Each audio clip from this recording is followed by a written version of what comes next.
Come to Israel. Come stay with friends. Nobody comes to stay with friends. You come because you're broke. You come because they're chasing you. You have no Jewish police. You have no Jewish army. You have no weapons. You're not in a Jewish country. You realize that you need Israel more than Israel needs you. And that you're not doing a favor by making Aliyah. And once you, Jew, understand that, you become, you become Aliyah invincible.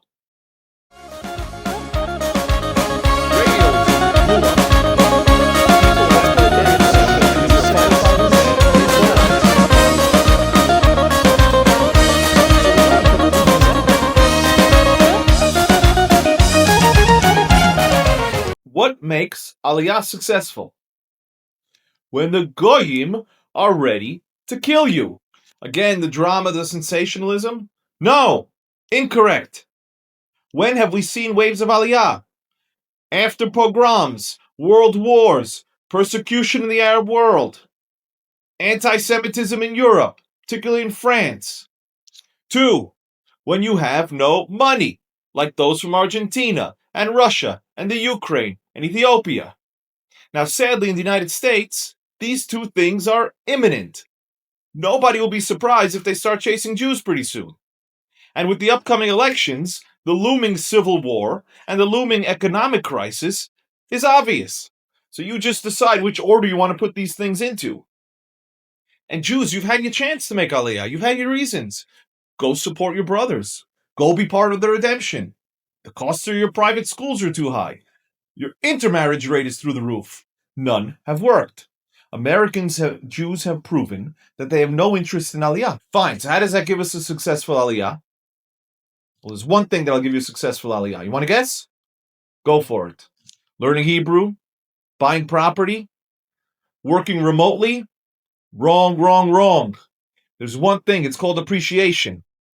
If I realize that Israel is the only way for me to survive as a Jew today, and the only way for my grandchildren to survive as a Jew tomorrow, and the only way for Jews to live in their homeland together, then Israel becomes my only salvation.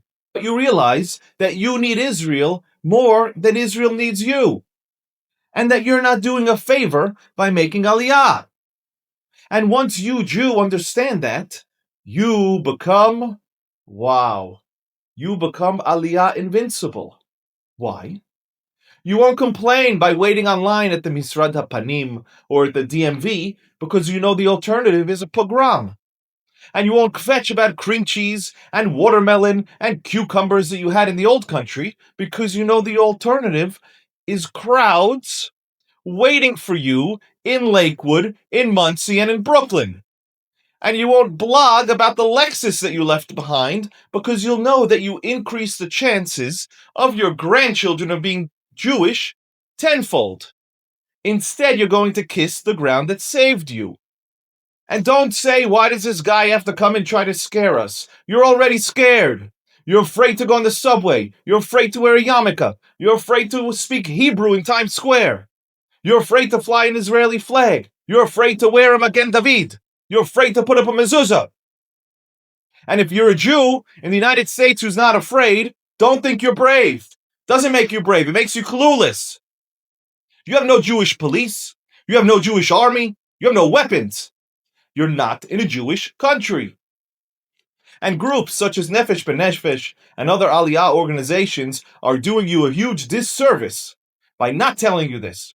They make you think you're doing them a favor by making Aliyah. Come to Israel. Come stay with friends. Nobody comes to stay with friends. You come because you're broke. You come because they're chasing you. And that's why in their entire existence, Nefesh B'Nefesh can't even fill a football stadium with the people who have made Aliyah. And that's in a target-rich location of 10 million Jews. Now, if you pay attention, what's going on college campuses, it's a rerun. It's not new. We've seen this show already. We've seen this show for hundreds of years. We've seen this show in England. We've seen it in France. We've seen it in Spain and Portugal and Russia. And of course, we saw it in Germany. So don't be naive to think that this rerun is different. You've seen the show and you know how it ends.